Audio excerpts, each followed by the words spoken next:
So this update is pretty cool, and I'm gonna be honest with you guys, it is almost midnight at the time I'm making this video. So I do hope that you appreciate it no matter what time you're watching the video. Brand new, the Model Y long range is back, but how much does it cost and how much range are you going to get? And then also recent price increases to all Model 3 and Model Y cars.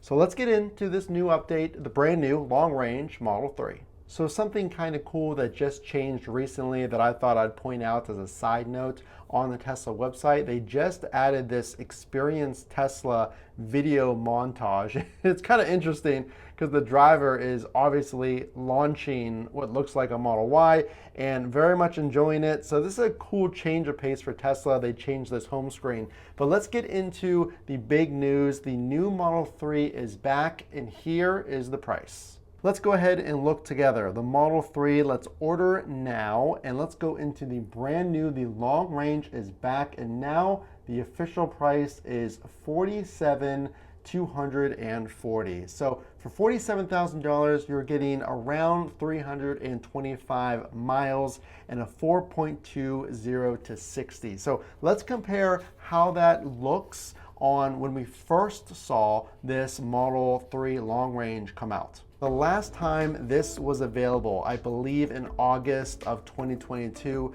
the price was $57,990 and you were getting more range. So what has changed? Now it's $47,240, and also it is being reported that this is going to get half of that EV tax credit. So if it's going to get half, we can safely assume that it's going to have the new LFP battery. So what does that all mean, and what are the big benefits of this new Model 3 long range? Reason this went offline is Elon tweeted back in August that the wait times were too long, and then once production caught up with the orders, it would go back online, and now we see it. So if it does have an LFP battery, those are the batteries you can charge to 100%. So while this is a lower mileage than what it was back in August, now you can charge to 100%. So you're not losing as much battery, which is nice.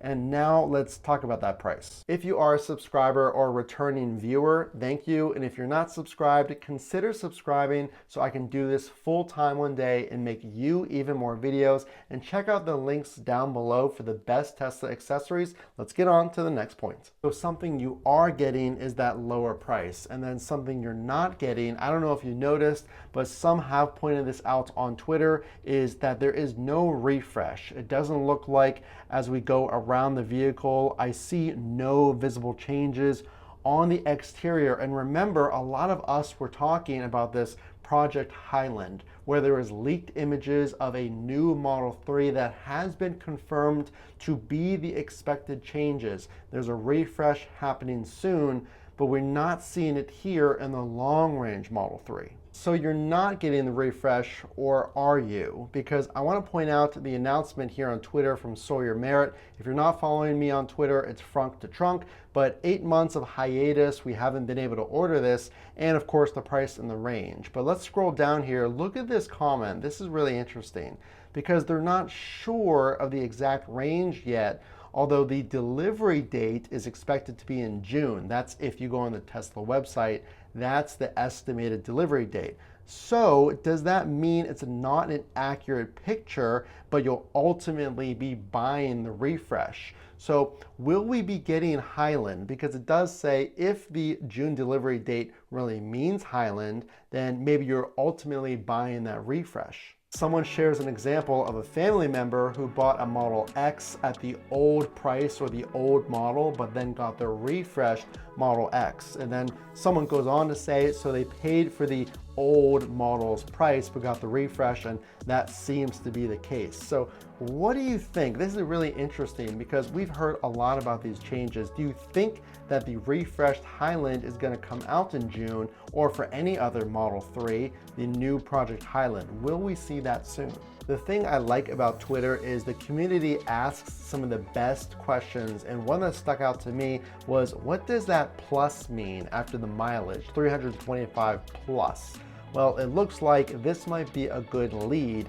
It says official EPA rating isn't done yet. So they're promising an EPA rating will be at least 325. So once the EPA does the rating on the long range, it may be a bit more, but at least it looks like a minimum you'll get 325 miles. Let's get into the latest price increases. This is nothing to panic about, but I do want to go over this. The Model 3 and the Model Y, prior to this long range announcement just days ago, did increase the price by $250 across Model 3 and Y models. And also the Model 3 also experiencing the same $250 increase. So now the rear wheel drive is $39,990 and the Model 3 Performance is $52,990, again with that long range falling in between those two. So let me just give you my advice as someone that owns the Model 3 rear wheel drive. And if you haven't heard my last video, I had a big time mistake. So if you haven't watched that video, go check it out. I am currently without my Tesla. It's right across the wall here from me in my garage. I got into a big accident and I want you to learn about it and check out that video if you haven't watched it already. Everybody was fine, thankfully, but let's talk about this. So my Model 3 is currently the same as the one that you see here today. So I paid $42,000 back in mid-2021, and now we're finally down to those original lower prices. At 5.80 to 60, that's all the same.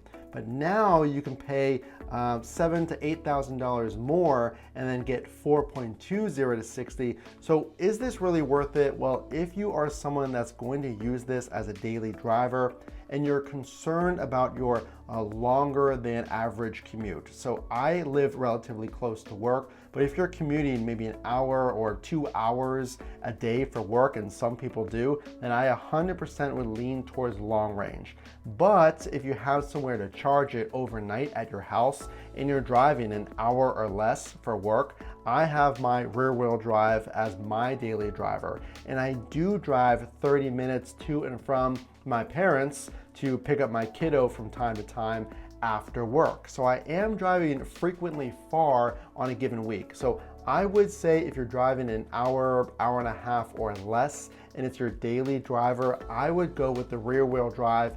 But if you need all-wheel drive, if you want a little more performance, if you want to be extra sure with that range, or if you have concerns about where to charge, then I definitely would lean towards the long range just because all those features that you are paying for. So what do you think about the new long range Model 3 popping up back on inventory? And don't forget, you can look at current inventory as well. And a lot of the times you can knock off a few $1,000s by purchasing a demo vehicle or even a used vehicle on the Tesla website. So keep updated with this car saga I have going on. So I got a State Farm estimate and everything. So what's my final bill going to be? I'm going to make a video on it. How much does insurance go up if you do get into an accident? But let me know, what do you think about the long range and those slight price increases? Let me know in the comment section below. If you did enjoy this video, the only way that I know that you're out there watching is to drop a like,